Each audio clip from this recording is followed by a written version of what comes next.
Hey, I'm back again. Welcome back.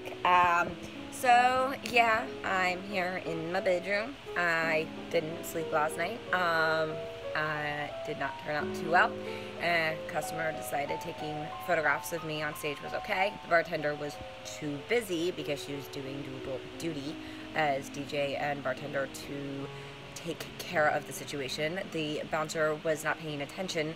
And then when I went around the bar, because I personally had to take care of the situation from the stage and tell him, stop videotaping, I know you're taking pictures of me. And he said, no, I'm not, I'm texting. And he puts his phone down and I can see that it's on video setting. I can see the lights in the background. The back of him is a black door. So he's like, well, I took a selfie. Well, yeah, that's not a black door, that's lights. I know you took a picture of the stage. I know there's pictures of me on there. And that can't get out. I have kids. I don't want pictures of me outdoory. Kitties. Kitty, she's getting in my way and I'm trying to bitch her. Come on. She's so needy. Neediest cat in the whole wide world. Say hi. Say, I'm so needy. I'm so needy. Pay attention to me all the time. So nobody did anything about it. And when I went around the bar for my tips, the first guy, at the group of 4 was the guy who had been taking pictures of me, and he's like, you yelled at me for taking pictures of you, and was yelling at me at the bar, and I had a nervous breakdown. I just lost it.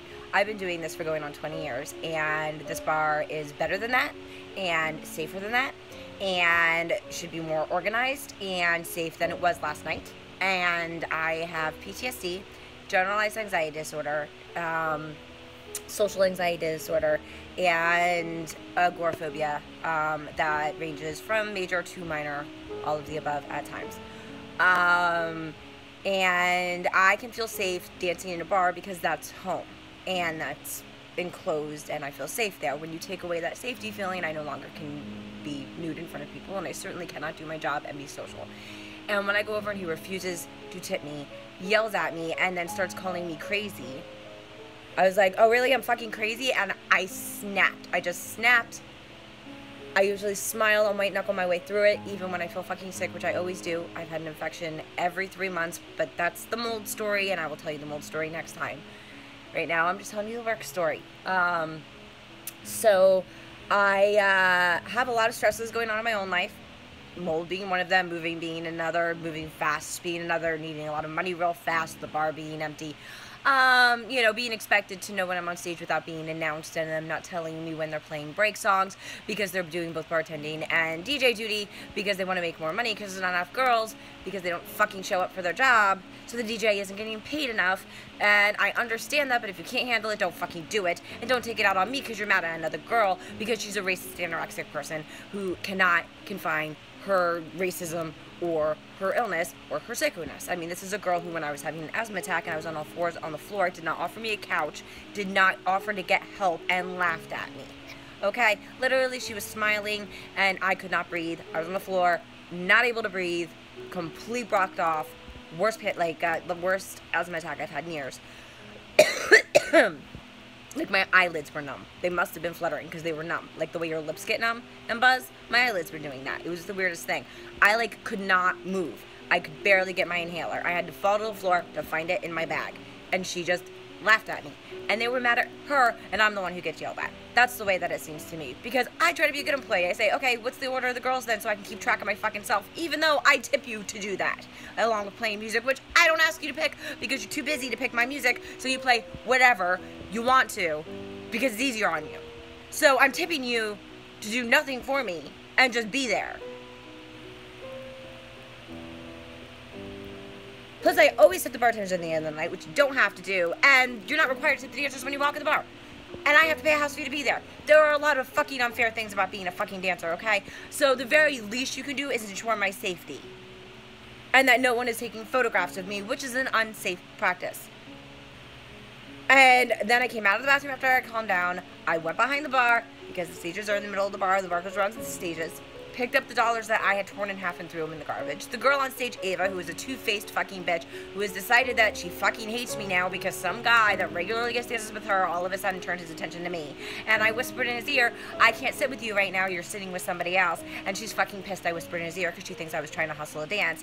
And when the other girl said girls are sneaky and I said, I'm not, she said, psh, yeah, right. And I'm like, you don't even want to hear what I have to say. You just want to accuse me of things. This is what I'm dealing with. I'm an honest person dealing with people who don't believe honesty even exists because they are so dishonest. It blows my fucking mind. I was raised by a California hippie and the fucking Care Bears. I actually am a dreamer and I have the awful cynical side along with it, and the duplicity of it is killing me. And so anyway, I told the girl on stage, yes, I put your money on your stage. I'm not throwing away your money. I'm only throwing away what I tore in half. And as I walked away and had my back to her, I said under my breath, I'm not fucking two-faced like that. And the bartender yelled at me, get off my fucking floor right now. As I was walking off the floor, and continued yelling it at me. When I looked at her confused, I was like, I was just cleaning that up. And she continued yelling, get off the fucking floor, because she was overwhelmed in front of everyone, which, as anyone knows, is bad practice in any work environment.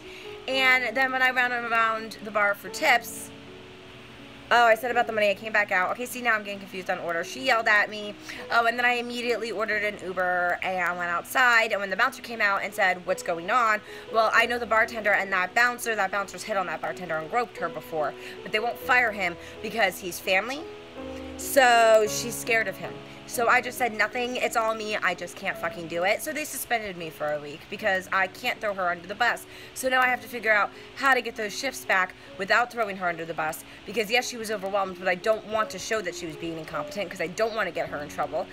And that, I know that sounds stupid because she got me in trouble and now I'm suspended for a week and I can't afford that. And part of me wants to be like, fine, find out what it's like to spend the rest of the week without me as a closer and a good employee. Because I don't drink at work and I do dances at work and I don't cause trouble or drama except for last night when people caused it for me and I fucking had a panic attack and left. And once again, he told me I kicked the fucking door. That's what he was mad about. I wear canvas flats and I have I have to wear these big, huge, chunky shoes because my podiatrist told me I have to because I'm liquefying my tendons in my feet from dancing for 18 fucking years. So yeah, I can't kick things. I can't. I may have used the side of my foot to open the door because my arms were full with bags.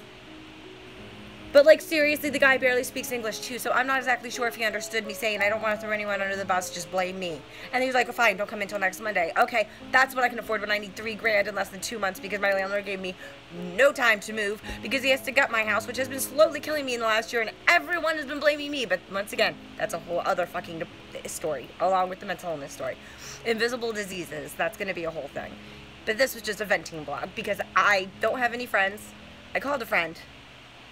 He talked to me for 20 minutes and then abruptly got off the phone all of a sudden. And I had to beg him not to confront the person that was bartending last night because I don't want to make it any harder on her because she took her anxiety out on me. But I took my anxiety out on the bar. So, I mean, I'm not going to sit here and act like I'm not culpable.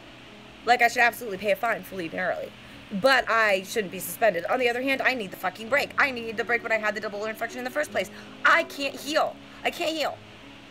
And I don't know. I got on here to vent because that's the whole point of me having this. I don't even care if anyone watches. I don't even care if you guys say anything. I don't want your freaking support. That's why I got off Facebook because no one was real. And I knew that.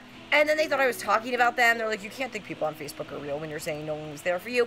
I said no one fucking called me when I got off Facebook, so I wasn't easy to access, and no one took the effort to call me when they knew I was, going through a lot. If you have my phone number, you know me off Facebook. Just saying. I don't believe Facebook friends are real friends because you haven't met them and you don't know them. And if you can't, see somebody and, feel their energy and see their persona, they can be really fucking fake to you. You have no idea who they are. And people can fake you out, too. I mean, I thought somebody was my friend, and I was just a fucking number to them. They played me like they play customers at work. I've done this business for so long, and I still didn't catch it. I'm incredibly naive for being as old as I am. It's disgusting. It really is. It really is. I just want to be nice and kind. I just want to work and make money and raise my children, and the world is not allowing me to do what I need to do, and now I have to prostrate at the feet of the almighty club for something that really I should be mad about because they didn't keep me safe. Like, you guys think we're all like whores or we love our job or it's fucking easy or we're all drug addicts and shit. I stay sober because I'm on anxiety medication and I could die if I mix it. I do it because no one will fucking hire me because I have mental disorders and physical disorders that make me just not hireable. I take too many sick days. People would fire me. I needed to be a full-time mother, and the job used to pay enough for me to be able to do that, and now I can't put anything on my resume, so I can't get a job, and I don't know what I'm going to do with the rest of my life. And that's a whole other vlog too. But yeah, so now I got to figure out how do I get my unwanted but needed shifts back without throwing somebody else under the bus who caused it for me, but still take responsibility. I don't know how I'm going to do this. It's really awkward. Because if they hadn't yelled at me on the floor, if they had done their job and stopped it from taking pictures and hadn't yelled at me, I don't have time to look out for you, I would not have had a breakdown. So, you know, like, you don't know what it's like to have people just treat you like you're not human. And I do that for a living. I get paid to be objectified, but I'm dehumanized constantly. And I do it for the people I love. And I don't have any other options in life, and now I have to humiliate myself as a crazy person just so somebody else doesn't have to get in trouble too. And I don't know why I'm protecting them, and I don't know if I should. But I always protect people even when they've wronged me. And then I have panic attacks when they're in the same room, even when they're ignoring me, and I don't want to be friends with them. I don't understand. Like, I don't even care if they like me. I can let them go. I'm not everyone's cup of tea. Most people don't fucking like me. I am very, very alternative and strong in my opinions. And I'm not likable. Never have been. I have a big personality. So never had friends. I mean, I just let go of a 21-year friendship because it was one-sided. I've let go of other friendship because it was one-sided in the other direction, too. If it's all about you or it's all about me, either way, I don't want it. I want something real and connective. I don't know. Sorry for the way I look. Sorry for the long post. Thanks for listening, if anyone did. And, see you soon.